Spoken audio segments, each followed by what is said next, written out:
It's amazing. I just touch a button and the internet appears. Hello, everybody. How are you doing? Welcome to the show. I'm Alistair. About 10 feet to my left is Marguerite. Hi. And for the next hour and a bit or so, we have some stuff for you. Those of you who are new, and there's probably a few of you, just a real quick rundown on how we do this. First off, welcome everyone. I'm very aware there are folks here from the Isle of Man, from York, from Escape Artists, from Rusty Quill fandom, from all over the place. Everyone is welcome. This is going to be a fun time. Don't worry about it. It's all good. What we normally do is there'll be an opening monologue, which is basically an excuse for me to read something that made me laugh, and for you to get situated, get some water, get a snack, take any meds you might need, make sure pets are seen to, all that good stuff. Then we'll do a few announcements, or in the case of this week, all the announcements. There are a lot of announcements. There are no more announcements after these, because we have all of them. Every single one. And then we'll continue with our cereal, which right now is A Wizard's Guide to Defensive Baking by T. Kingfisher, a.k.a.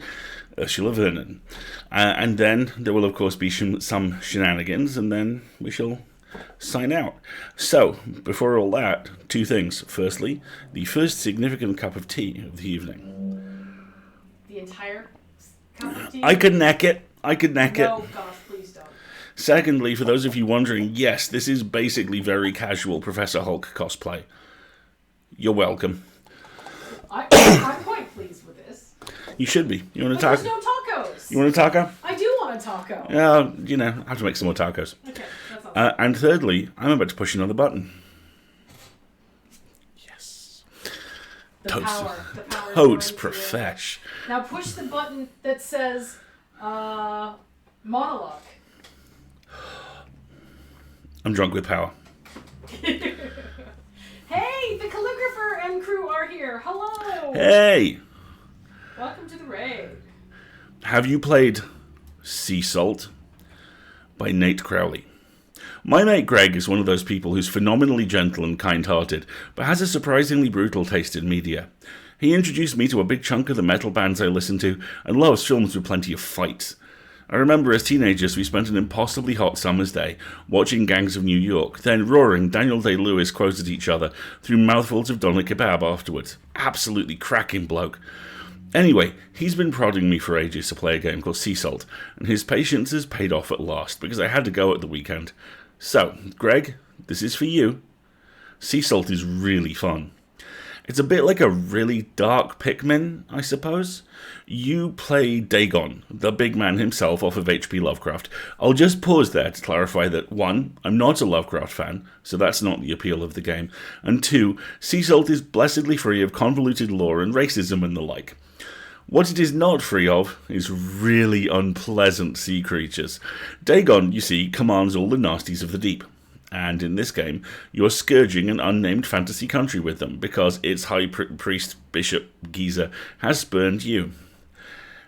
It looks very 16-bit era, and I know the mileage can vary with those sorts of retro visuals, but the use of colour is masterful, and it's got a definite arcade feel to it. Each level comprises multiple screens, which you view top-down, and must depopulate with your massive gribblies before you can proceed. It is mega simple in terms of features. You just WASD a cursor around to show your brute squad where to go, and press space when you want them to beast everything around them. There are shrines where you can summon new horrors to make up for losses by attrition, and gold you can collect from deados to swap for further reinforcements. Sometimes there's a boss. But where it really shines is in the range of units on offer, and the constant fluid decision-making it requires around force composition. Crabs, for example, are durable, but rubbish for DPS. Worms are corrosive and deal with barricades well, but burst easily. Toads just burst. Fishmen are good all-rounders, like Goth Battletoads. Cultists are fragile but can attack at range, and so on and so on. In every pause for breath between fights, you end up looking at what's left in your ever-changing menagerie of murder, what enemies they're likely to come up against next, and what you should top up on next time you get the chance. It's really, really solid, and while I do think it could use some DLC or more unlocks to make it a bit more compellingly replayable, it's certainly not miserly on that front. It's just good enough that I'd welcome more. So pick it up. Go crab a bishop to death. This sounds like the problem we were having in Windbound this weekend. Yes, it does. Crobster! Lobsters eating my boat. You significantly sipping more tea. Significantly sipping more tea. So, that is our opening monologue, which means camera transition. La la la la. You're just playing with it. Yes, I am. So, next up, news. And what's new with Alistair this week? Okay, get comfy, everybody. Well, to begin with, we have opened applications for moderators for this and the Sunday stream. So the details for that will go in the show notes. Mental note, add them to the show notes, and you please apply if you want to do it, because it's really good experience, and this is a lovely community, so you will have, I strongly suspect, remarkably little to do, but you will learn things, and that's great. Would you like to learn another thing? Would you like to know more? Would you like to know more? Rusty Quill, who are continuing to give a thon to us all in many, many ways at their Patreon, have launched a new series. It's fronted by the amazing Helen Gould, and it will release on Fridays at 6 p.m. BST. It's called Enthusiasm. And it's a talk show where Helen gets 3 or 4 of her fellow Rusty Quillers to come. Is Quiller the collective My noun? understanding is Quiller is one of the accepted terms, yes. Okay, we need an agreed upon collective noun. I like Quilketeer, but then again, I would always like Quilketeer. To just talk about a thing that's good and why we really like it. And I'm on 2 of them, which I'm really happy about, because I volunteered fully expecting to get nothing. And Helen went, yes, you should clearly be on these too. And on Friday the 30th of October, it's horror. With me and Helen and Ty and Johnny Big Streams. Oh, yes. Yes. The Horror Boys. Sounds like them Horror Horror Boys is in a heap of trouble. Okay, that was very old and dated for us. Yes, Wow. and yet it's still brilliant, and I'm still super happy. It was an absolute blast, as was the other episode I did, which was with Bryn and Anil. And I don't want to tell you what that one's about quite yet, because it hasn't been announced. The music for Enthusiasm is by RQ's resident composer, Samuel D.F. Jones. The logo is by Annika Khan, and like I say, it's going to be Fridays at 6 p.m. Launches this Friday, and I am on for the first time on Friday the 30th. Of course you are. Of course I am. Of course that's the horror stream. Friday the 30th, that's a day before Halloween. Oh yes, Halloween, where we're doing a thing. On Saturday the 31st of October, which is Halloween, myself, Marguerite, Hi. one Mr. Alexander J. Newell, and Hannah Brankin My sister from another mother.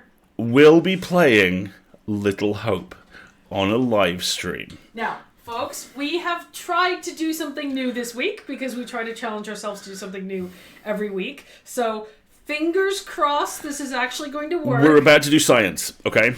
Okay. Push that button. This button. Yes. Now you have to go to the other screen. We're about to play you the trailer. Here's what we're playing. Peggy 18.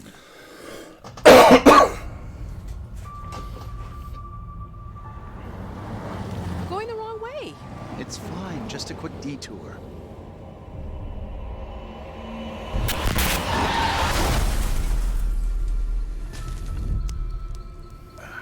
What happened? Where are we? We're near Little Hope. Sounds like a fun place. Funnily enough, Here, Little fine. Hope does have an interesting and dark history. The way this fog just appears, it's not natural. Halloween request. Seems the fog won't let us go anywhere except into the center of town.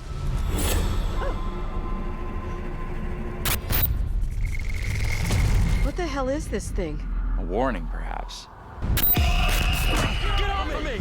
What more proof is needed that the devil walks among us in Little Hope? There's someone else out here, by the fire. Come play. Come play with me. My God, what do we do? What the hell is that? Get the hell out of there!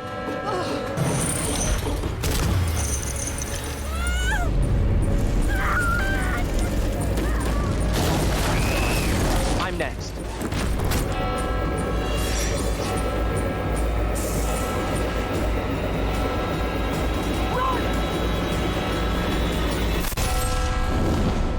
one in league with the devil.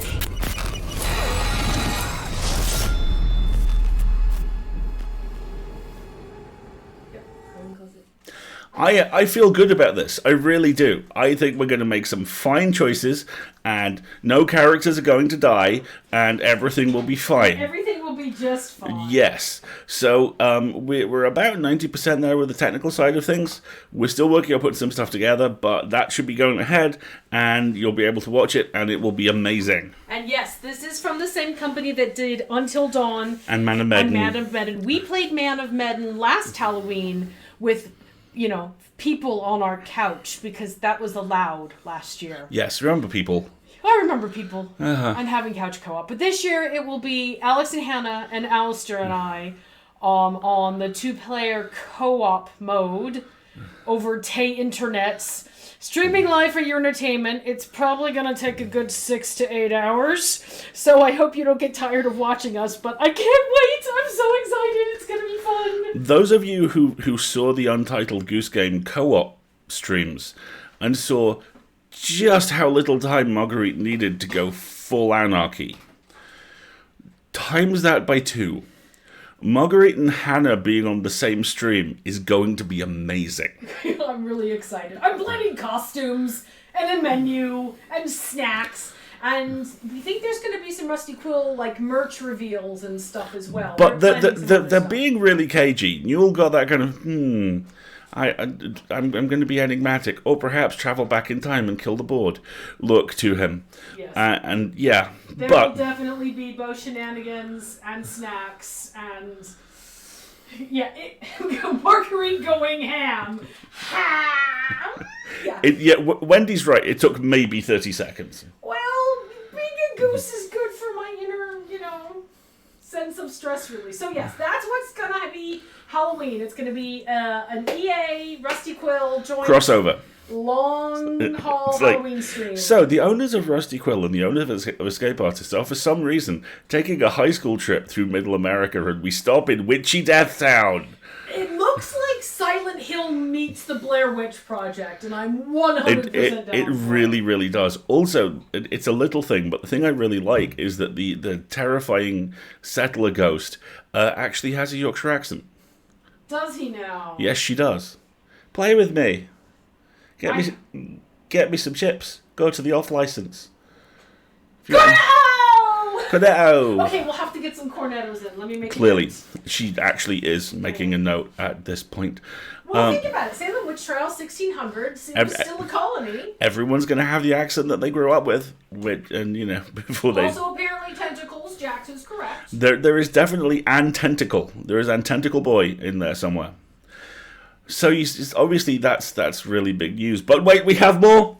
Gosh, I keep forgetting there's even more news. There's so much news right now. We have locked in guests throughout basically the rest of the year at this point, haven't we? That is correct. Next week, we will be starting at 9:30. No, we're starting at 10 o'clock. Like usual. Next week, we'll be starting at 10 o'clock usual time, but we will have special guests. Mer Lafferty and SB Divya are two of our oldest, dearest friends, and they are also the editors of Escape Pod, our science fiction anthology podcast, whose first ever print anthology is released in some regions now. October 22nd in the October 20th in the UK, and November 22nd Yes. in the US. Details coming. And and just as a really quick sidebar, the brilliant reason why the publication date has been staggered is literally President Obama.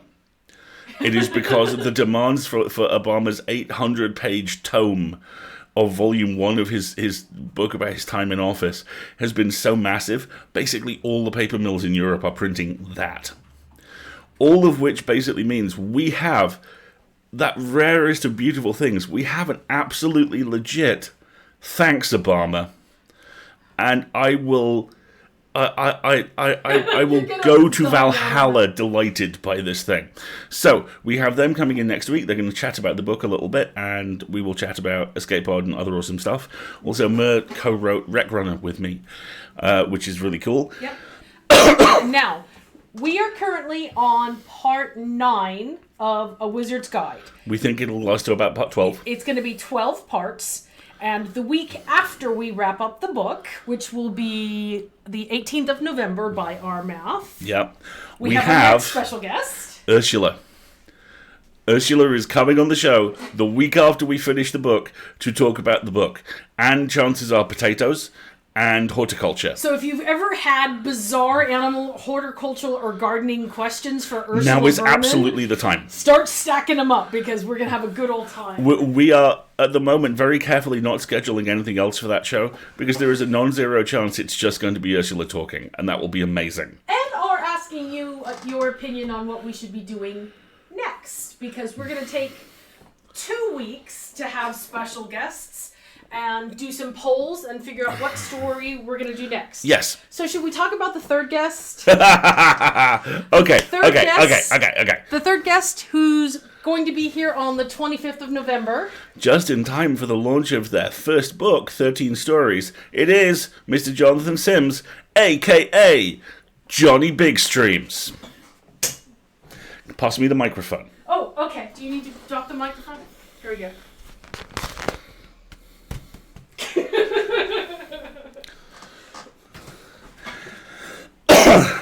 Mr. B Streams will be on the show, and we will be talking about horror, the Magnus Archives. His new book? His new book.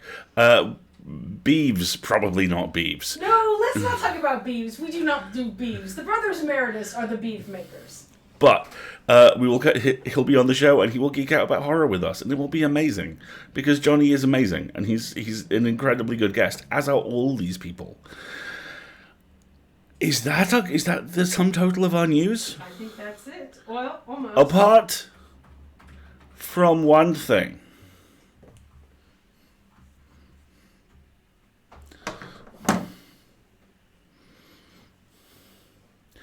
Oh yes, it's time to dress the Chungus. We received a package earlier in the week.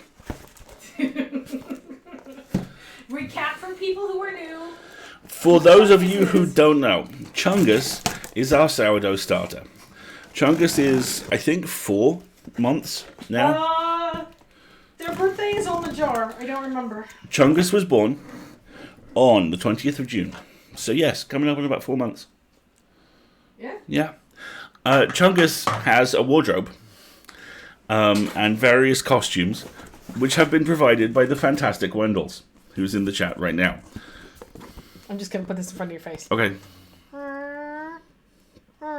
That was fun. Okay. This is the latest one. This package arrived earlier in the week, and it says top, this end up. So we have very carefully stored it this end up since it arrived, and now Alistair's going to try and cut through all the various tape that's holding it together. It's done. For a live reveal. Okay. So I had this thought of all of a sudden. What's the one thing we canonically know about our gloppy lad that has to be a feature of any cosplay of him? By the way, Wendy, your stationery is wonderful.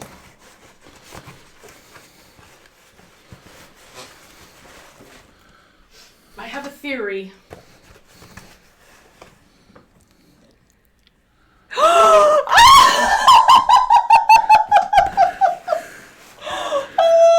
Oh, it's a bucket. Hold it up. Chungus can cosplay as Chungus's boyfriend. Chungus is cosplaying as Bob. He has a costume. Oh my god.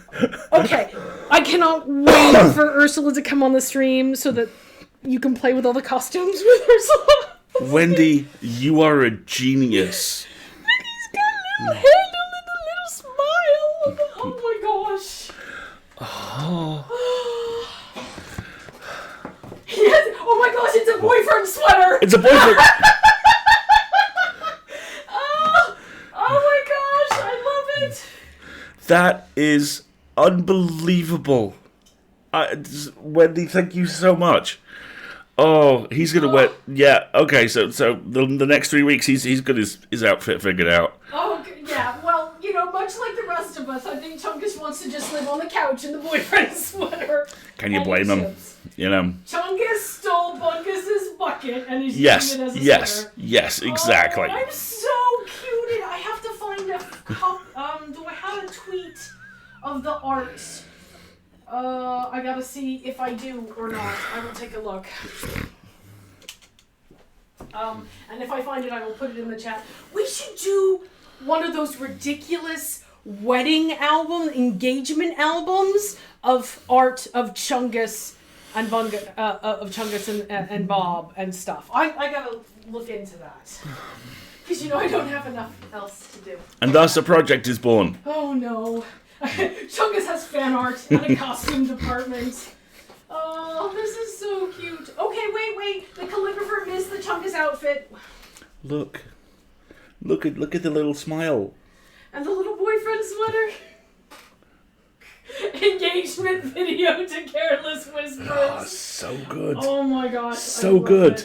I love it. So yeah, to recap all of our various announcements. So, from the top. Friday the 30th, I will be appearing on the horror edition of Enthusiasm with Helen, Ty, and Johnny. Which is a Patreon Night tier and above. Yep. Then, on Halloween itself, we will be taking a visit to the small town of Little Hope with Alex and Hannah, where we will be doing a little bit of antiquing and death. Antiquing and death, exactly. And that will all be live streamed, all of it, which will lead to... Those of you who haven't played those games before, by the way, they run off a basis of personality questions about the people playing. So, who is the bravest? Who is the most loyal? And quick-time events. And it's going to go so badly. Look at it this way. They did a very short one, which was ultimately really kind of a technology demonstrator, I think, for what they've done with Man of Medan and Little Hope, called Hidden Agenda, which is a cop thriller. And the questions for it were all things like, who has the finest understanding of the law? And there's just the two of us playing it. Who has the strongest ethics? Who's probably a lawyer? And like the fifth one was, who's called Marguerite? And I was just like, yeah, just take hold. I think the only control point I actually had was, one of the questions was, who has the most heart? I think there was a who reaches the tallest shelves at one point. Yeah, I love you, honey. I love you too. So we're doing that, and you have the trailer, and then next week, 21st of October, Mer Lafferty and SB Divya will be here as guests to talk about the Escape Pod anthology, and then the week after that, Ursula will be here to post-mortem our feelings at the end of A Wizard's Guide to Defensive Baking, and probably answer horticulture questions. And then the week after that, Johnny Sims himself, Mr. Big Streams, will be here on the 25th of November. And we'll also be talking about 13 Stories, his book, which I am working on getting because I want it. We need to contact it looks PR, good. Johnny's PR flack and get you a screener copy so you can have it. Yes. Yes. So have a think about your questions for Ursula, because we're anticipating it's going to be a nice, good, long chat. It'll be great. Yeah. Shitpost, you had a question about the game. It's going to be Little Hope, which is the second in the Dark Pictures anthology. The first one is a game called Man of Medan, which is set aboard a... no, the first game they did was Until Dawn. First game in the Dark Pictures anthology was Man of Medan. That's correct. We're both right. Yay. Which is set aboard a haunted freighter, and Until Dawn was the first game they did, which I have a dubious distinction in. Which Until Dawn is notable for a couple of things, not the least of which is various cast members from famous TV shows, and I got the lead character killed on the very last choice. Yep. And it was literally because I dropped the controller. Because it has haptic controls as well. And because I dropped the controller, the main character got their face eaten right off. Yeah. It went well. I have good feelings about... Yeah, no one will die. It will just, because your friends turned your TV off. Oh, that sounds awful. Oh no. Yes, I'm sure I won't, be destroyed with fear with this game. Not at all. Not at all. It's all good. We'll make sure that there are reminders about this stuff up in the run-up beforehand as well. Yeah. So, I think that about covers everything. Of course. The other announcement. The other cool announcement. Which is the other cool announcement? We we are taking applications for moderators. Yes, we are taking applications for moderators. So if you ever wanted to moderate a remarkably nice group of people, now's your time. It will probably involve not a whole lot to do because it is a wonderful group of people. But as we're doing bigger and bigger streams, and for the Halloween thing in particular, we think it's time to bring on a couple of folks. Yep. Definitely. All right. Shall you give us a recap on where we were? Yes. And change your screen? Yes. I pressed the wrong button. That's okay. Big camera. Big camera. Big camera's back now. Big camera. You're good. You're all good. I'm all good. We're cool. all fine here. It's all How are fine. you? It's great. I love the buttons. So, across the last couple of months, we've been doing A Wizard's Guide to Defensive Baking by T. Kingfisher. The story of Mona, a 14-year-old magic user whose magic lies specifically in the manipulation and use of bread, yeast, and dough. Because this is a world where magic is one of two things. Either you learn it, and it is very wide-ranging, or what's far more common, you're very good at one thing. For example, one of Mona's nephew's neighbours is a carpenter whose magic lies in wood, so he never has to deal with knots, nothing ever splits on him, that kind of thing. So this is really magic as a spare dice for the role players, if you will. Just a constantly regenerated luck point. You need to hydrate. I need to hydrate. Thank you, Ocean. Mona is an orphan, but she lives with her aunt, who is a baker, which is where Mona has picked up the profession. And everything's fine. She has this lovely, quiet life, living with her aunt, her uncle, and Bob, the mostly sentient, definitely carnivorous sourdough starter she accidentally created one day. And that all stops the day she finds the dead girl. There is a girl who has been murdered in her bakery. And before she knows it, she's been arrested and framed unsuccessfully. And then she realizes that all the magic users in the city are being targeted by the same person, the person who murdered the girl in the bakery, who's trying to murder her, someone connected to the highest levels of government. So, having gone on the run with Spindle, the quick-witted, knife-loving younger brother of the thief who was caught and killed in the bakery. I'm sorry. People are talking about wanting to cosplay Bob, and Wendy's like, I'm not crocheting you over pants. Well, you could get like a sleeping bag. You could. It would be great. It would be great. I'm sorry. Also aided by knackering Molly, who is arguably the most terrifying and coolest magic user in the city, who can reanimate horses. But only dead ones. But only dead ones. Well, that's okay. You wouldn't want to reanimate live horses. That would be weird. Yeah. She hides out, and eventually they realize the best possible thing they can do is go and see the Duchess, who runs the city. And they do this by climbing up the Duchess's toilet, which is somehow even grosser than I'm describing. And they explain the situation to her, and the Duchess bursts into tears and says, I know there's nothing I can do about it. I'm so sorry. This, it is fair to say, is not what the kids want to hear. Long conversations are had, and the Duchess is ultimately inspired to stand up to the conspiracy that is attempting to turn her into a figurehead and functionally hand the city over to the mercenaries on the outside of the walls, where the armies have been sent to fight them. And they succeed. The Inquisitor Oberon, who is do the eyebrows. I did the eyebrows. Who is evil, is exiled, and Mona goes back to her life, and everything's fine. Aside from the fact that she can't sleep because she has PTSD, because this kid lived on the streets for weeks on end with everyone in power wanting to kill her. But she pushes on, and she slowly starts to learn more about what she can do, thanks in part to a magic textbook that she, and let's be fair to Mona here, stole from a wizard who was briefly kind to her before he was brutally killed. And I think that about catches us up. Yep, and now we're starting with chapter 26. Yes, we are. So, one last chance to get comfortable, get snacks, get hydrated. Attend to medication or pets or foods as needed. Oberon is indeed a poop. That's getting clipped. Chapter 26. My resolve was tested the next day.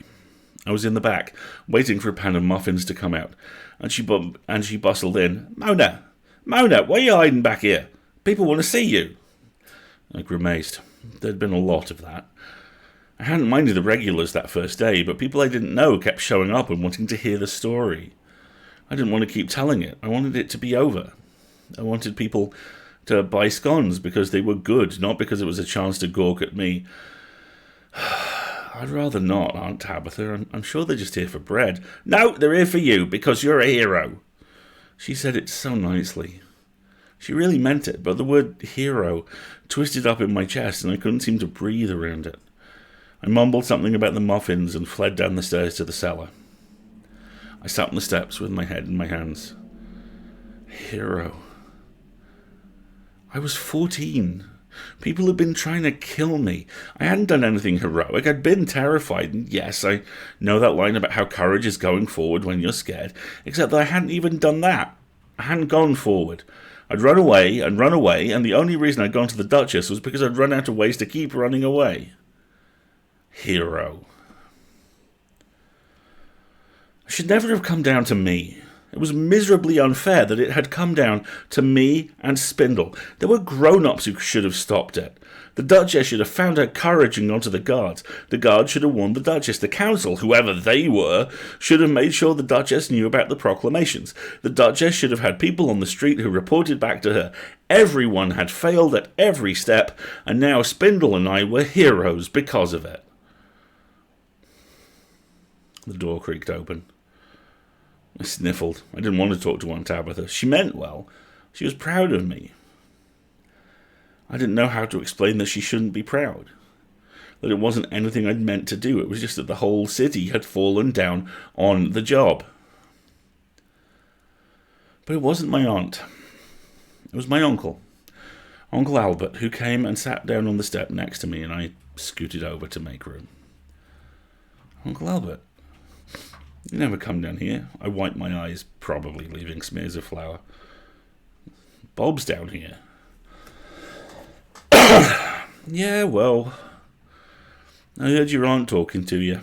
I thought I'd come down. I sighed. Do you want me to go apologise? Uncle Albert was always the peacemaker in the rare events that Aunt Tabitha and I argued.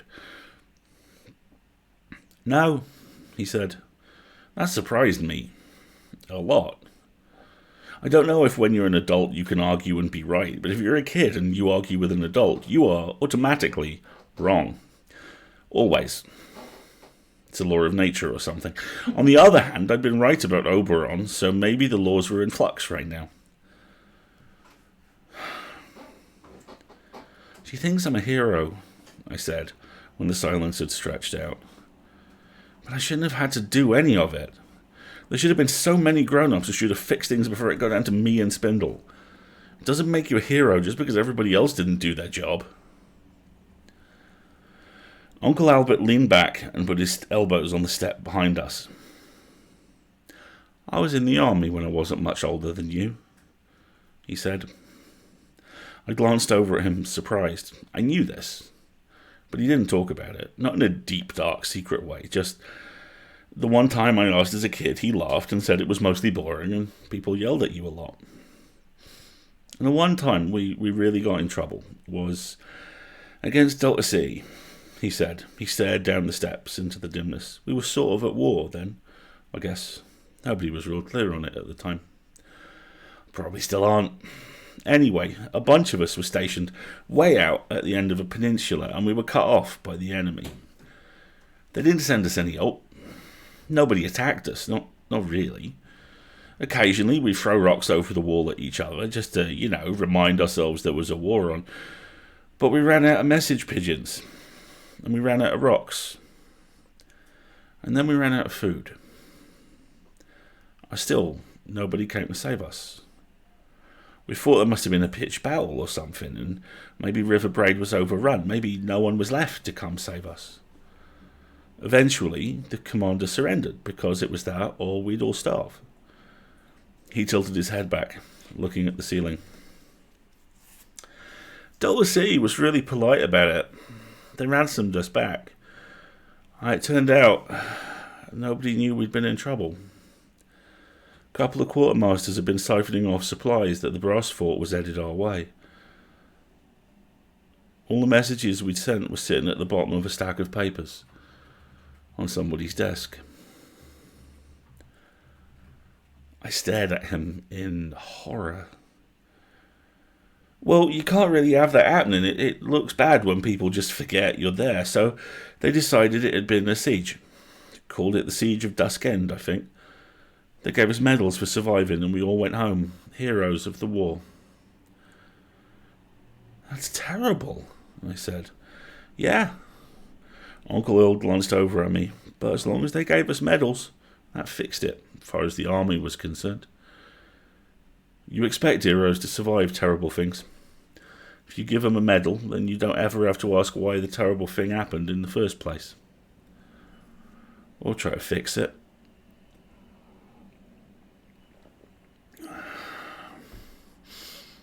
He made a flicking gesture with his fingers. How else are you going to have heroes? I rubbed my face. I'm sorry, I said. Suddenly my days in the church tower didn't seem so bad.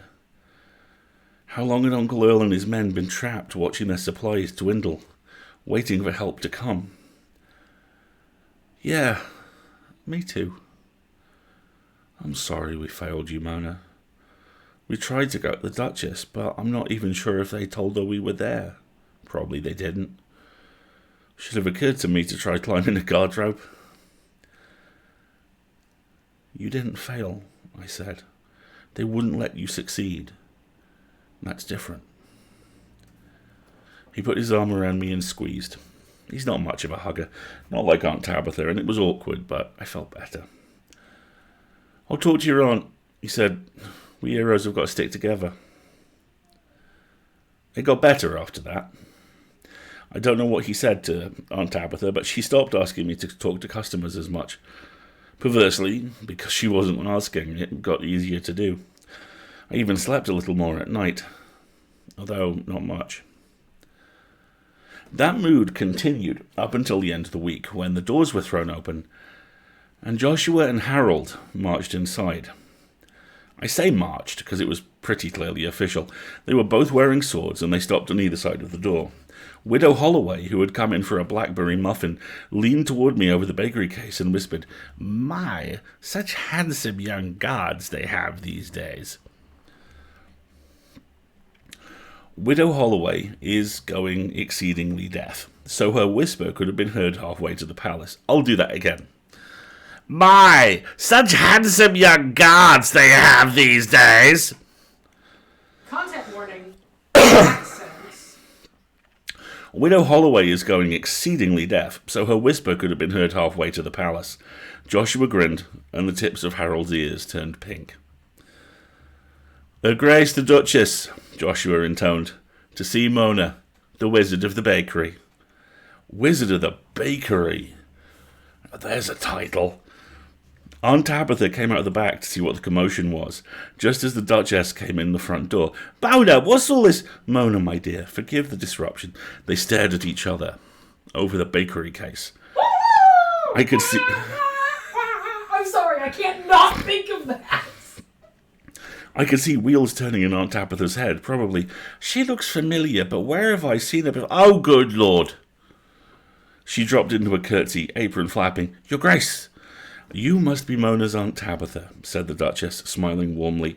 "How wonderful to finally meet you. I am so very sorry for the agonies that you must have suffered while she was missing."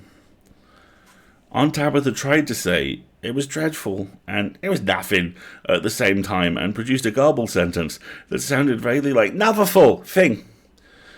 "I hope to have leisure to sample some of your delightful pastries soon," said the Duchess smoothly. I suspect she was used to overawed people. Probably happens a lot. Unfortunately, duty calls, and I must beg your leave to borrow Mona to consult with her on official business. Consult with her? Official business? Me? I didn't like the sound of that. It might be nothing. Probably it was just the knighthood she threatened me with. But despite her smile, there was a kind of tightness around the Duchess's mouth that I did not like. Still, it was the Duchess. I took off my apron. Aunt Tabitha levered herself to her feet, holding onto the edge of the bakery case. "Begging your Grace's pardon, but you'll bring her back." "I promise," said the Duchess, and the smile slipped a bit. "Mona is not in any trouble. Indeed, I am hoping that she will be able to help us in our hour of need." "Oh, well then." Aunt Tabitha gave me a quick, ferocious hug. "Mind your manners," she whispered, "and be careful." Then she swept up a box full of muffins, which were supposed to go to the knitting circle on 4th Street, and forced them into my hands. Maybe she thought they didn't feed people at the palace. I walked out the door between Joshua and Harold, following the Duchess. Through the open door, I could hear Widow Holloway shout in what she doubtless thought was a conspiratorial whisper, "That was the Duchess? Didn't get her father's height, did she?" Sorry, the Widow Holloway was briefly Traxel there.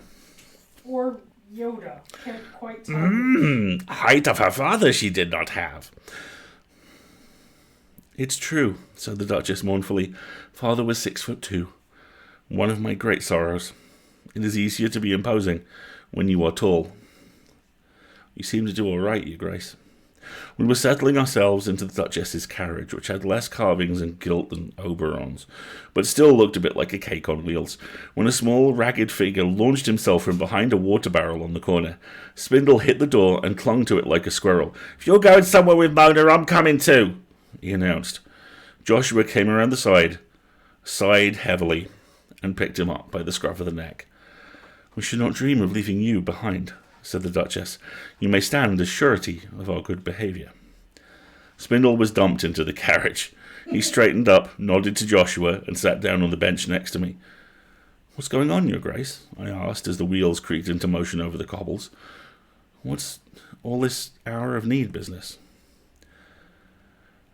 The Duchess stared at her fingers.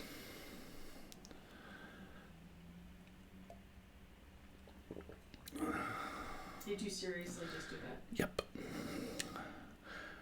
Do you know?" "No, you could not know, of course. Well, when someone is exiled from the city, we have them followed for a little time. We do this to make sure they do not immediately turn about and try to sneak back inside." "I always wondered about that," said Spindle. "Couldn't figure that you just let them go and not keep an eye on them." I was embarrassed to admit that I hadn't thought about that at all. So I just nodded. "Well," the Duchess leaned back against the cushions, "our man followed Inquisitor Oberon. He travelled quickly, clearly with a direction in mind, and came to an encampment of Karak's mercenaries." I sat bolt upright on the seat. "But I thought the army was supposed to be out fighting them," I said. "Aren't they days and days away?" "Apparently not," said the Duchess grimly. "I suspect that the army's intelligence has also suffered from Oberon's influence. As near as we can tell, the army was chasing a small group of Karaks, and the main body of the mercenaries are currently 2 days from here." 2 days? "Core," said Spindle, who'd broken into Aunt Tabitha's muffins.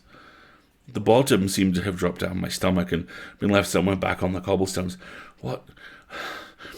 2 days?" The Duchess nodded grimly.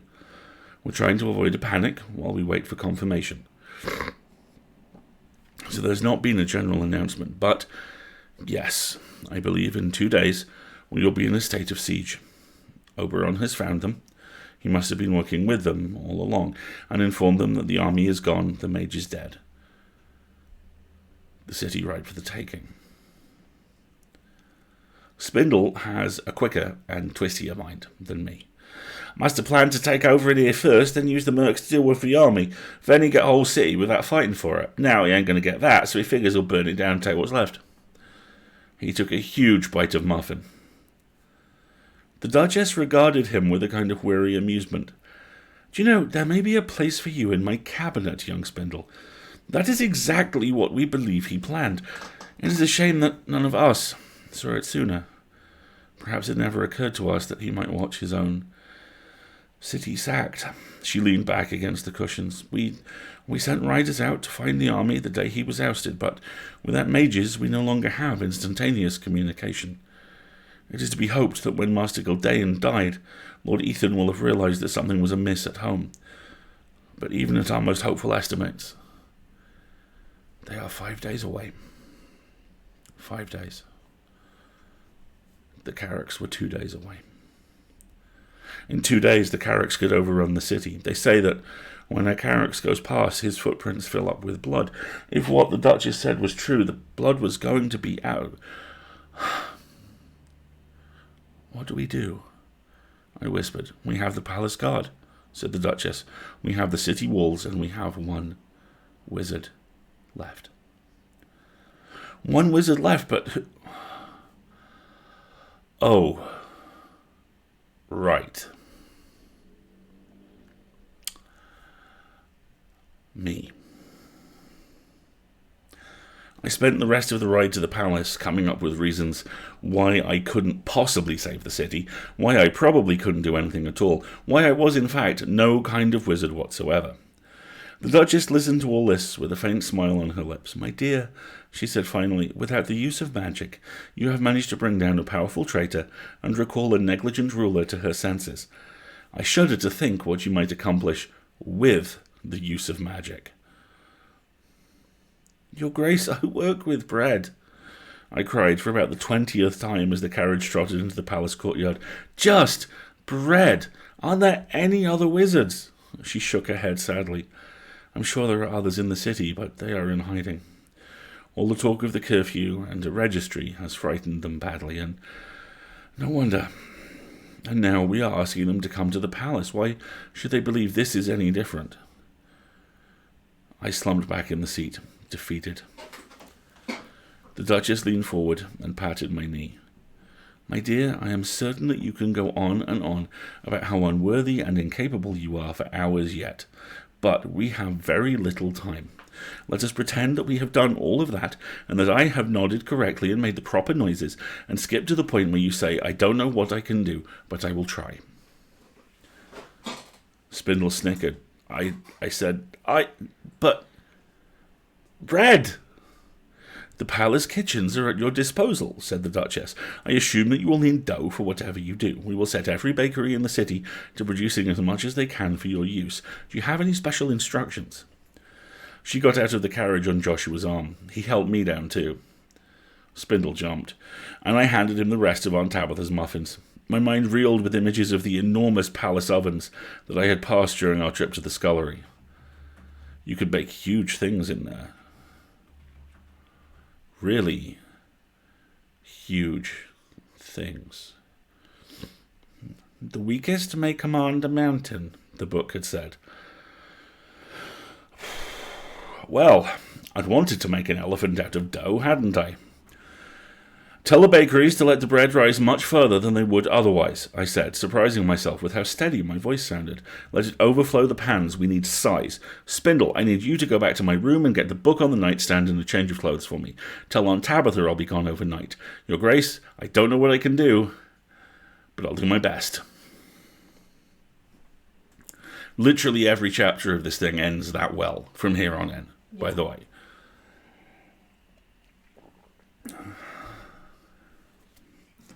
Give the chapter numbers as well. So I know. I will. 27. If you have ever prepared for a siege in 2 days, then you know what the next few days were like. If you haven't, then you probably don't. Well, a big formal wedding is about the same, and because we do cakes, I've been on the periphery of a few of those, except that if things go wrong in a siege, you'll all die horribly, and in formal weddings, the stakes are much higher. That's my favourite joke in the entire book, by the way.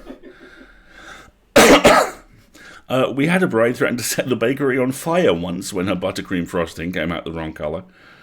My plan was simple. I was going to make gingerbread men, or at least bread men. They probably didn't need more than a token amount of ginger, except that instead of being 4 inches tall, they'd be 14 feet tall. Even the big palace ovens couldn't do bread that size, so the blacksmiths were creating a kind of giant, outdoor, vaguely humanoid cookie sheet. 12 enormous shields, hammered flat, bolted together, resting on top of a trench filled with coals and manned by teams of apprentices with bellows. The result wasn't pretty, and I had no idea if it was going to work. I suspected that my bread warriors would be black and burnt on the bottom and raw in the middle, but I had to pretend to know what I was doing. The head blacksmith was a swarthy man named Argonel, and he was brilliant. He had a voice like stones grinding wheat, and his hands were scarred and hideous, and he didn't act like it was strange at all to take orders from a terrified 14-year-old girl. He was the one who suggested the outdoor cookie sheet. I was trying to figure out whether I could bake them in parts in the oven, and then cement them together somehow. Icing, maybe. Although, if working with icing gives me a headache normally, that would probably have sent me into a 10-day migraine. And Argonel listened carefully and said, "We can do this. Show us how large you want your golems. We'll make your oven." Golems. I hadn't thought of them that way before. I'd run across the word in Spiraling Shadows, but I hadn't connected it to my cookies. When I had a moment, I pulled out the book and looked up the section on golems. An unliving thing brought to life, golems are often sculpted from clay, mud, or stone, or cast in plaster or bronze. Golems have been created of water and air, although this is very difficult. Golems can be crude or finely detailed, and are usually in the shape of men, although there are notable exceptions, such as the feather bird golems of Ganefar the Winged. My own little gingerbread golem had hitched a ride in my shirt pocket and spent the first day riding around on my shoulder, observing things.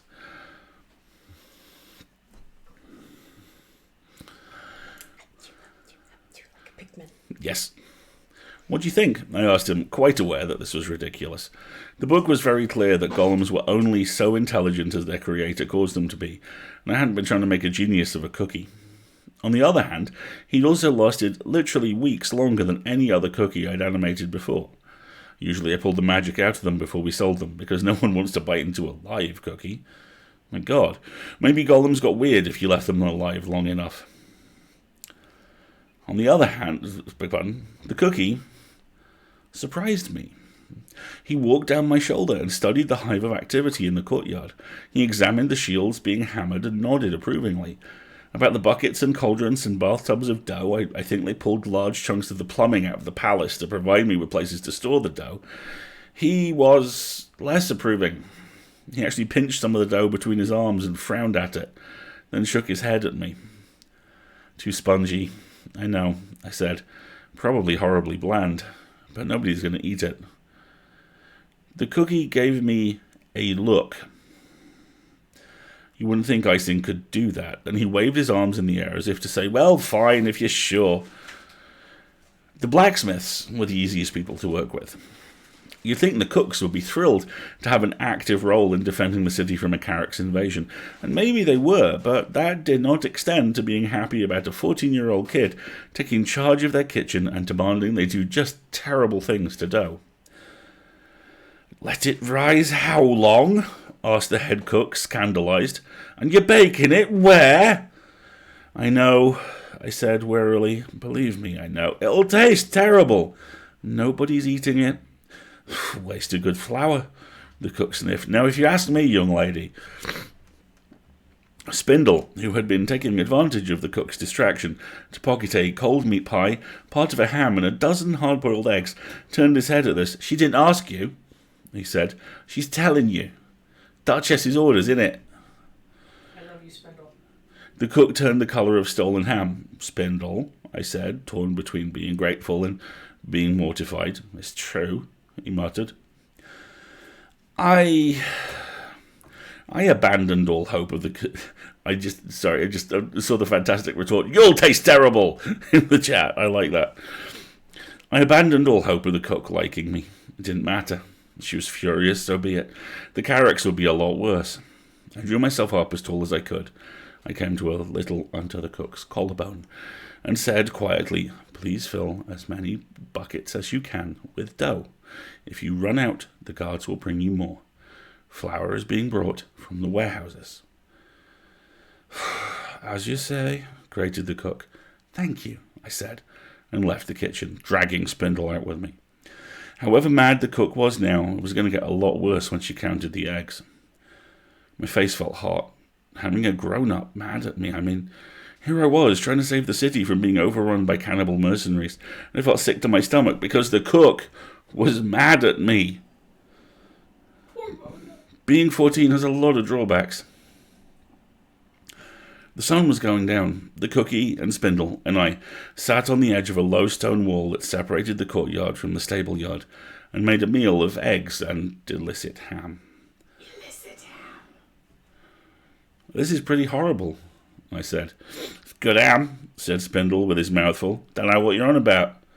Not the ham. Everything. Oh. He swallowed. I watched the blacksmith corps swing shields into position. Argonel said they'd be done tomorrow by noon. The Carracks were supposed to reach the big gates of the city tomorrow evening, but they probably would be too busy setting the outlying buildings to the torch to attack the city proper until daybreak. At the very best estimates, if they'd started marching the minute the message from Gildean was cut off, the army would still be 3 days away when the Carracks arrived. They've told everybody the Carracks are coming, said Spindle, peeling the shell off his third egg. Cries on every corner. How are people taking it? I asked. Really, what I wondered was how Aunt Tabitha and the customers were taking it. Miss McGrammer probably refused to believe it, and Widow Holloway had to have the criers repeat themselves 3 or 4 times. Brutus might be one of the people who showed up at the gates. We don't have a formal standing militia in the city, but Joshua had said that they were calling on anybody who was able to swing a sword to report to the palace to help man the gates. Spindle shrugged. About like you'd expect. Some people saying it'll blow over if we pay them off. Most people are doing what they're told. He swallowed. Even if the Carracks take the old city, they probably won't get very far in the rat's nest, so you and yours want to come in, I'll probably find a place for you. Thanks, Spindle. I dusted my hands off. Okay, back to work, I guess. I got a good few hours of sleep that night. I didn't expect to sleep in a bed again until the siege was over, and I'd expected to be too scared to fall asleep, but I did sleep. I didn't even worry that much. I think I managed to shove all the fear down into the background. Sure, I was scared to death, but it didn't do much good to be scared, so I wasn't going to dwell on it when there was work to do. Morning brought one really good change, from my point of view. When I went into the kitchen to get a cup of tea and something for breakfast, the angry cook wasn't there. Instead, Aunt Tabitha! She was elbow deep in a wash tub full of dough. Well, I wasn't going to let you get killed up here at the palace without me. The orders came down for as much dough as we could make, so once we made it, I came up on the wagon alongside. Your uncle's minding the bakery. Never was much good with the ovens, but he'll keep the place from burning down without us. She freed one arm from the dough and hugged me sideways with it. But the cook... Oh, him, Aunt Tabitha sniffed. I don't think much of him. From Aunt Tabitha, this was the equivalent of being consigned to the blackest depths of the abyss. I said, yeesh. I wondered where she'd buried the body. The various kitchen attendants were working very quickly, with dazed expressions. I don't think the cook had been popular, but Lord knows what they made of Aunt Tabitha. One person, at least, seemed very happy. Jenny, the scullery maid, grinned at me from the far side of the table. I'm sorry, I said to her. I kind of lied to you when I was here before. Lord love a duck, she said, flapping her apron. You're a hero. Told everybody it was you who was in here before, but most of them didn't believe me. She shot a triumphant look around the kitchen where various attendants were pretending not to watch us. Your aunt's got everything squared away, nice and right and tight, she added. Not like old sour fingers. She ain't stingy with the food, neither. No, I said, Aunt Tabitha is never stingy with food. Frankly, I think Aunt Tabitha feels she was put on this earth to make sure that nobody goes hungry. Are you sure you want to be here? Don't you want to be with your family? Don't have any, she said cheerfully. I'm a foundling. Somebody left me in a basket on the steps of the Sisters of Unrelenting Virtue. If I go back to the convent, I get to spend the next 3 days on my knees praying for mercy or divine intervention or whatnot. And those stone floors are bloody hard. She narrowed her eyes and looked suddenly absurdly ferocious. And if I'm here, I can help. You'll see. I'm not going to stand around while no Carracks rise through my city. Oh, I said faintly. Well, glad to have you. Aunt Tabitha swept by, patting Jenny on the back and leaving flowery fingerprints on her apron. That nice blacksmith was in here earlier. Said to tell you they're on schedule. I don't think he slept at all last night. She waved towards a plate of biscuits. Here, have some dough. More or less won't matter, and you need to keep your strength up. I sat down and had biscuits with honey and butter, and it was divine. Aunt Tabitha's biscuits have always been better than mine. She says I work the dough too much and then rely on magic to fix it. Brought a friend too, she said, and dropped a soup tureen down on the floor next to me. I turned to look at it. Blorp. Bob! About 2/3 of him anyway, said Aunt Tabitha. I put the pot down and told him you needed help. I guess most of him volunteered. Your uncle's supposed to be feeding the rest, but you know how he is, so I left a whole haddock in the old bucket. Oh, Bob, I'm glad you're here. I put a hand down in the tureen. Bob belched affectionately, and a mushy tentacle of starter rubbed against my fingers. Jenny stared at him, then at me, eyes wide. Is that your familiar? She whispered. Who, Bob? I looked down into the tureen. He's a sourdough starter, I guess. Well, yeah, that's the sort of familiar I'd have. The gingerbread man poked me in the ear and gave me a very severe look. You two, I said. Can a person have multiple familiars? I wasn't clear. Spiraling Shadows didn't say. That's amazing, she grinned. I wish I was a magicka. Really? Really? She nodded. Never believed all that stupid stuff about wizards. Those stupid posters. You're going to do some amazing magic. I know it. Something on one of the spits was burning and she dashed off to save it. It was nice that someone had confidence in me, even if it was just another girl my own age. I wish I had that much confidence in myself. I finished my biscuits, rubbing my fingers together thoughtfully. Bob had felt sort of soggy. There was a crust of dried flour forming around the edge of the tureen, and that was all. But the Spring Green Man had accused me of throwing acid on him, and he had the scars on his face to prove it. And then there was the matter of the dead rats, and... Have to go, Aunt Tabitha, I said. I slid off my stool and gave her a hug. Thanks for bringing Bob. I think we might have a use for him. Tracking down Joshua was harder than I expected. Apparently, he was one of the people in charge of the city's defense now. But when I said it's wizard stuff, the guards got very helpful and stopped trying to give me the brush off. I found him on the far side of the stables, where there's a small drill ground, supervising the newly formed militia. He had a gloomy expression. I looked at the men, and since I had no idea what I was looking for, it just looked like a bunch of guys with wooden poles whacking at targets made out of straw. Are they any good? I asked. Joshua sighed. No. Some of the ex-military ones are alright, but there aren't enough of them. Put those with the guard, the rest... Putting them on the front lines will be murder. I watched one big man throw himself at a target and reduce it to kindling and hanks of straw. He looks pretty good. Joshua shook his head. Armies aren't made of individual fighters. An army is a group of men who fight together as a unit, but it takes a lot longer than 2 days to drill a squad into fighting as a group instead of as a lot of little parts. We don't have the time. He ran a hand through his hair, and he looks so tired. But that's my problem, not yours. What can I do for you, Wizard Mona? This is probably a stupid question, but we're going to be fighting Carracks coming through the gate, right? And there are big walls, and you can put people on top of the walls, right? Yeah. Archers, mostly. People in charge, too, like you and me. The notion that I was one of the people in charge would ordinarily have reduced me to a gibbering wreck. But, like Joshua, I just didn't have that kind of time.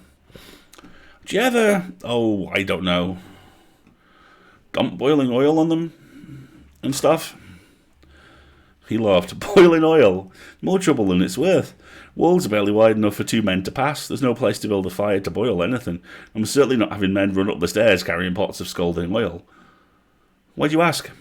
Well, I have this thing saying I have a homicidal sourdough starter. Sounded much too bizarre. It's like magic dough. If you get it mad, it'll attack people. And it will try to dissolve them. And it burned the Spring Green Man really badly. And he was a wizard, and I don't know if it'll help, but if there was a way to fling it down onto them, how long will it last? Asked Joshua. I spread my hands helplessly. I don't know. I've never done this before, but I don't think it could eat a whole person. But I thought maybe if we could throw a whole bunch of like little bits. To my surprise, Joshua was nodding. Like burning pitch, he said. It's used sometimes in sieges. Same as your boiling oil. It can kill you if it hits you, but most people only get hit by some of the splash. Bloody hurts, and it slows you down to deal with it. Can't use pitch for the same reason we can't use oil. But if your magic dough doesn't require anything special, just flour and water, then perhaps we can fill jars with it and put it in slings.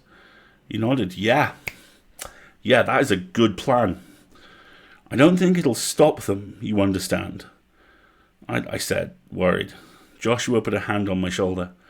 Mona, nobody expects you to stop them single-handedly. Golden General could, I said gloomily. No, he couldn't. I stared at Joshua. He sighed. Mona, did you never wonder why he travels with an army? He throws lightning, certainly. He could no more face the Carracks alone than you could. He just so happens to have 2,000 trained men at his back at all times. If he were here, he'd tell you so himself. Oh, I said, and went back to the kitchens in a speculative frame of mind.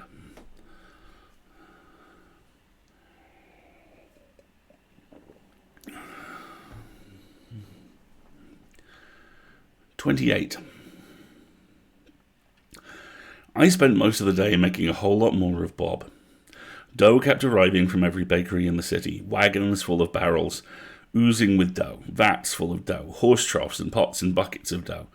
The palace servants stacked it up around the edges of the courtyard. I stopped in my tracks when I saw a coffin, lid off, dough creeping over the sides. It was a plain pine box, nothing fancy, but it was still, unmistakably, a coffin. Where did that come from? Church of Sorrowful Angels, said the wagon drover, helping one of the footmen wrestle the coffin off the wagon bed. They ran out of rain barrels. They say it ain't never been used, if you're worried. If we survived this, I was going to have to go find the Church of Sorrowful Angels and talk to their cook. Still, that was a lot of dough. I could probably make half a golem out of that much. But I was talking about making more Bob. Generally, you have to be careful when you add water and flour to a sourdough starter to make sure that you've got the right proportions and all, but in Bob's case, it was easy. I stuck both hands into the soup tureen and tried to convince him that what the world needed was a whole lot more Bob. Now, this coincided with what Bob himself had always believed, so pretty soon I had commandeered a horse trough and had footmen dumping 50-pound sacks of flour into it. I threw in a couple of dead fish as well when no one was looking. By mid-afternoon, Bob filled 6 rain barrels, and here I found an example of what spiraling shadows called the magic of sympathy. Despite the fact that they were in separate barrels, they were all still Bob. If I shoved an arm into one barrel and told Bob that he was a good and wonderful sourdough starter, the best starter in the world, all 6 barrels glubbed and belched happily. When I tried to explain about the Carracks, that there were mean people in the world who wanted to hurt me and Aunt Tabitha, and take away Bob's flour, and dead fish, all 6 barrels hissed and lopped, and floury tentacles lashed the air. I love Bob. That's not creepy at all, said Spindle, turning up at my elbow. What have you got there? It's only Bob. Well, a lot of Bob. Don't touch him. I rubbed the back of my neck wearily. Where have you been all day? Spindle shrugged. You know, out. Which meant that he didn't want to talk about it. I gave him a mildly curious look, and he flushed. I was looking for Knackery Molly, if you must know. Oh. I'd been so busy I hadn't thought about her.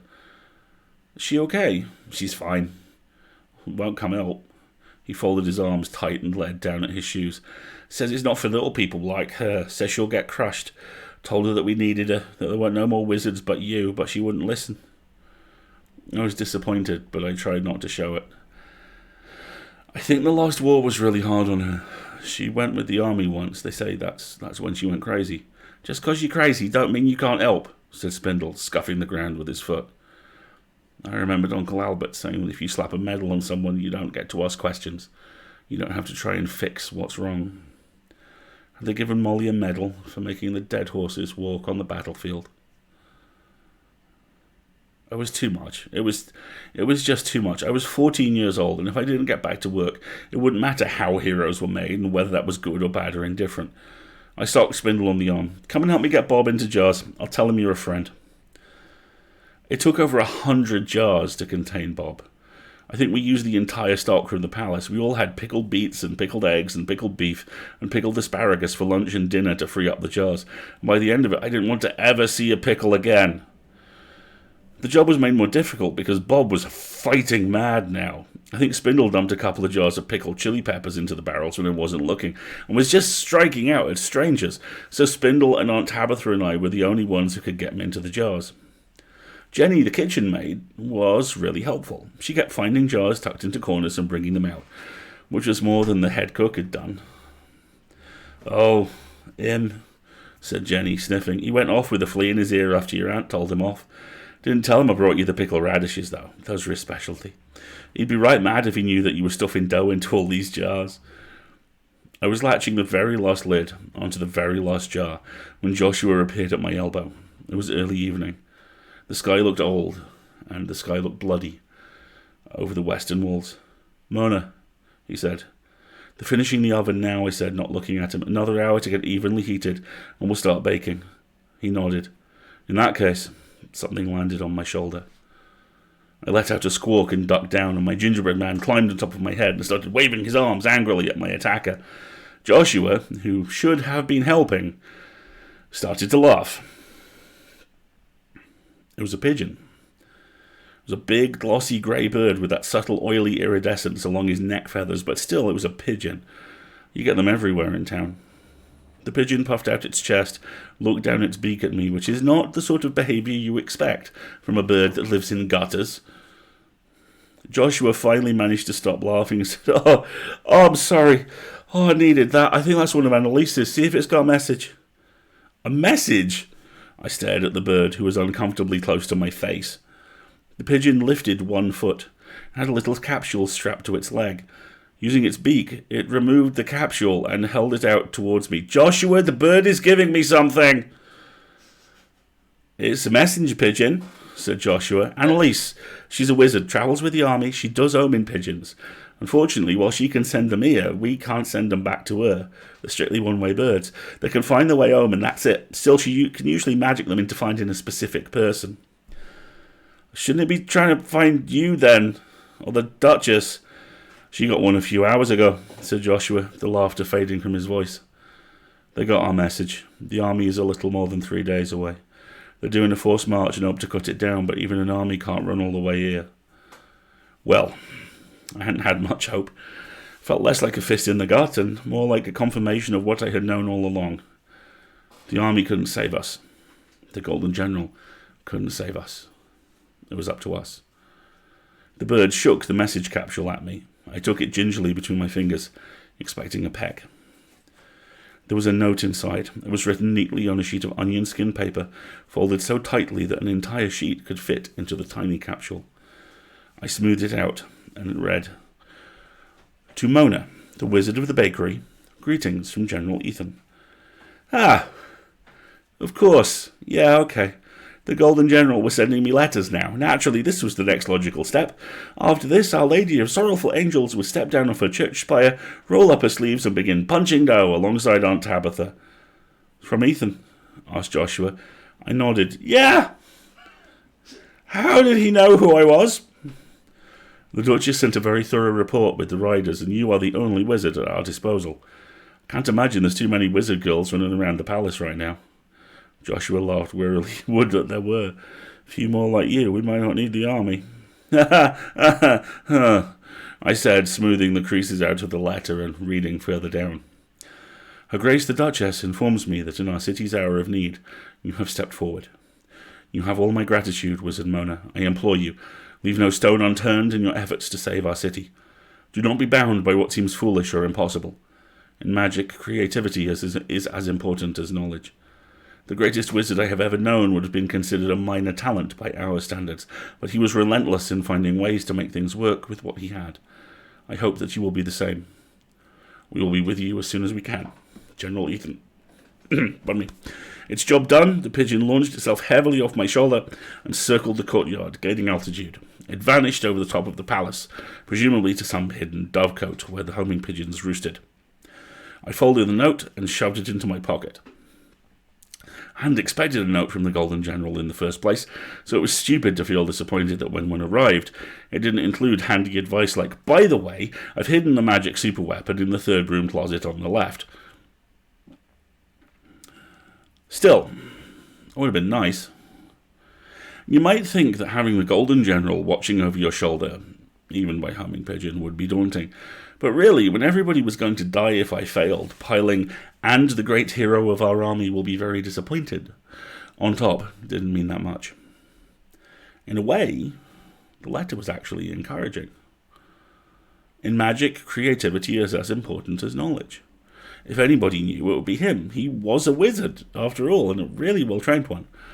If he said that you could do a lot with a little magic, well, you couldn't argue that my bread golems weren't creative. I just had to think of even more creative things to do. We're beginning the eating now, called the blacksmith as the first load of charcoal went into the oven. You can be spared for an hour then, said Joshua, as I turned away from the ovens. Come with me. Carracks have reached the outlying areas. And we'll leave it there. That's 26, 27, and 28. Double check, but yeah, I think that's it. Try that last line again with a little more finality. You can be spared for an hour then, said Joshua, as I turned away from the ovens. Come with me. The Carracks have reached the outlying areas. It is on! Siege-tastic. It is on like Donkey Kong. Ah!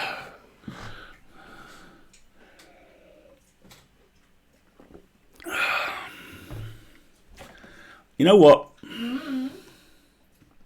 We're going to do some shenanigans. I think it might be time for shenanigans. Very well. Very well. Poor Mona. This poor kid, dude. Oh my god. I know. I'm so proud of her, and at the same time, it's like, why are you putting this all on her?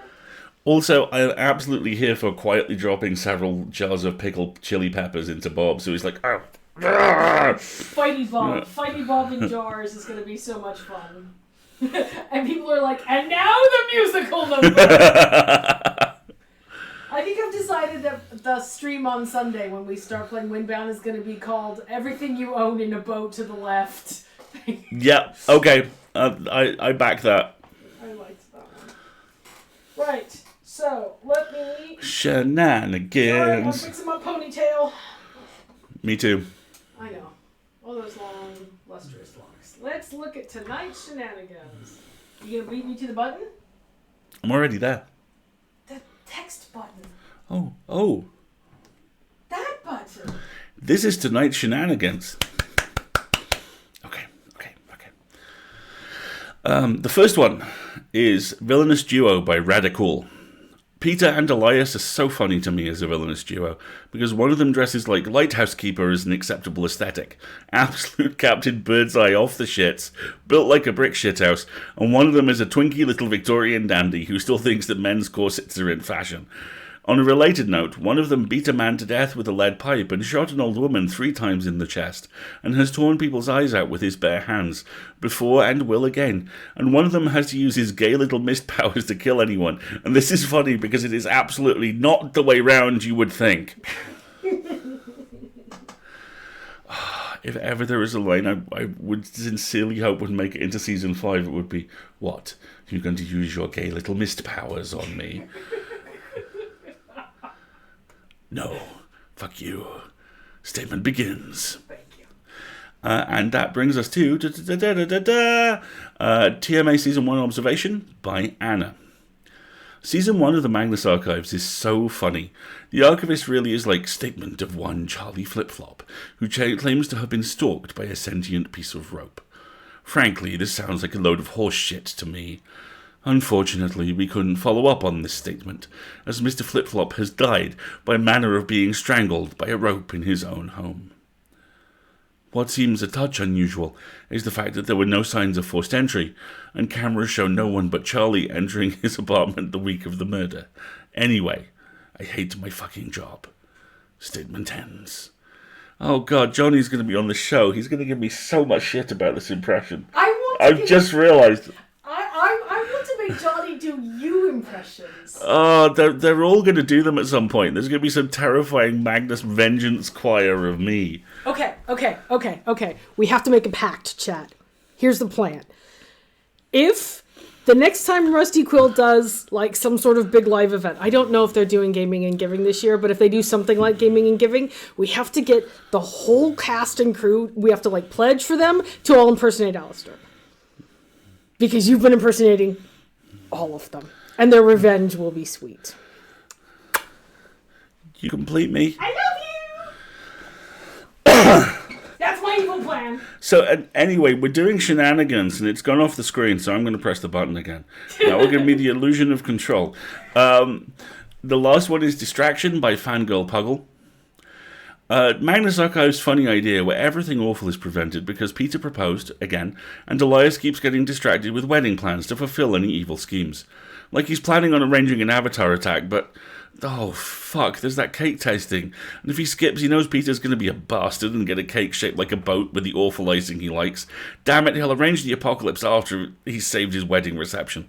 It's only after the wedding during the first dance where Elias is feeling like, I'm forgetting some... shit, the Watcher's crown. That would be so accurate. It really would. And that is our shenanigans for the week. Thank you for joining us, folks. Oh, crud! I forgot to do the thing I need to do. What thing? We're going to do a poll. We're doing a poll. Yes, we're doing a poll. So quick, vamp for a couple of minutes. Okay, we're doing a poll, and it's going to be a poll of good things that you can choose for us to do, because you may be familiar with National Novel Writing Month. I forgot to write the poll. No one can hear. It's fine. I'm covering beautifully. Everyone is completely entranced. Those of you who don't know, National Novel Writing Month is a thing which occurs every November, where basically you sign up and you pledge to write X amount of words a day. And if at the end of the month you have a set amount of word count, you have a zero draft of a novel. And it's great. It's an excuse for people to get out of their own way. I've done it twice. I'm revising the second one now, in theory, and it's really useful. The other thing which will happen in November is at some point in the first 7 days, a professional author, and I don't know which one it will be, will tweet some variation on every month is National Novel Writing Month when you do this professionally. Sniff, sniff. Sniff, sniff. You know, handbag. Every month is National Novel Writing Month. You know, all that kind of stuff. And they won't even use that voice, I hope. Content warning. Content warning. Salt. Oh, by the way, people can't read your t-shirt, honey. Hold on. Podcast character. Thanks to Shitpost, who I think had to leave, which is a real shame. I believe so, unfortunately. Right, we put the poll up. People can take Great, look. Brilliant. We have a poll. There is a poll. Where's the poll? You can't see it. You're busy. Okay. Perform! Okay. It's basically, we want to do some regular content for National Novel Writing Month, because I'm probably going to do it. Because, you know, I sleep is for mortals. And basically we want to do streaming of some form. And we had some ideas for what that might be. And we thought you could maybe vote on it and pick one that sounded good. And then we would do it and everything would be great. And so far what's winning, so here are the poll options. Can you see them at all? Nope. Okay, fine. Hold on, maybe I can. Yes! Get in. Right. I can actually see this updating in real time, which is kind of amazing. So the options are daily co-writing streams, which would basically be I just turn the camera on and write for an hour or so, and you'd be welcome to join me. Nothing, let him work, which, you know, who'd do that? Or a weekly check-in stream, which is just running away with it. All of these options were great, and weekly check-in stream we can absolutely do. So it'll be like a third day, maybe, a couple hours during the day. Yeah, I'm not sure quite how we'll do it, but we were thinking we wanted to get your thought on kind of like frequency. Like if there were a lot of people who are going to be doing nano stuff who need some daily encouragement, but it looks like most people just want you to check in once a week with how you're doing, and that sounds good. Great. Should we tell them about the other thing? The various tech tests that were conducted this week, or are we not ready to do that yet? You can tell them about that. Yeah. So, we did a few tech tests this week to see whether we could run PC software through Twitch. This is partially because of... Rusty Quill all got to play Among Us. Yeah, I had this whole thing where I was going to go... Yeah, this was partially because of this, and partially, but mostly it was because Rusty Quill got to play Among Us, and we didn't. And so we now have Among Us. And also, Marguerite is currently playing Hades. Yay! And also currently owns Baldur's Gate 3. Yes, but I have to actually build a character. I just did a little bit of we tech can stream that through Twitch. So, there is a very strong possibility that a Marguerite gaming stream will be arriving in the relatively near future. Maybe, and I'm really looking forward to it, because I want to be able to run the chat for it and listen to you spend 3 hours building a character. Really? You want to spend 3 hours with me building a character? Yes, because I know it will be the gateway to 300 hours of joy with the game, because I know how much you love games like this. I do. I will think about it. I'm still...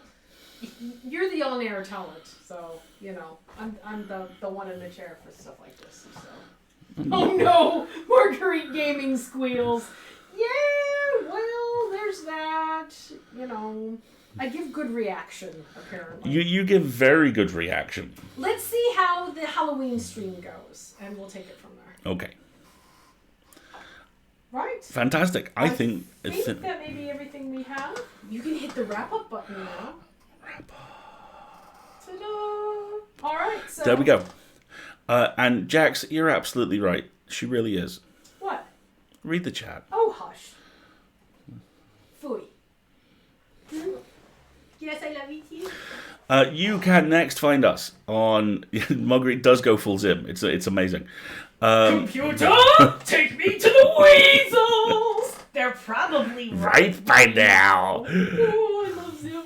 I love Zim so much. You can next find us on Sunday morning for as it has now been christened, Everything You Own in a Boat to the Left, as we continue playing Windbound and discover the ongoing battle to find out just what is this Nautiloid god's damage. Ah, Jax, thank you so very much. Thanks, Jax. And Your call has completed, and people would like to see you on a weekly basis. That can be done and will be done. And that will be this coming Sunday. And then next Wednesday, we'll be back for the penultimate part. Is it penultimate? No, it's part 10 of 12. The anti-penultimate. Because Latin's like German. You just bolt another word on the start. Latin, German, and the Roman Catholic Mass. Is it a Mass? Yeah. Do you want to do an hour and a half Mass? No. Great. Do an hour and a half Mass and put half an hour on each side. You're welcome. And then we'll be back next Wednesday for the anti-penultimate edition of A Wizard's Guide to Defensive Baking. It's a word. It's like stickability. And don't forget, moderator applications are open now. I'm going to go read them right after this. Mod applications are open now. There will be a thread detailing all of this stuff with pictures as well. And that's about it. So we will sign off and we will see you on Sunday. Thank you so much for joining us, folks. Have a good night. Time zone.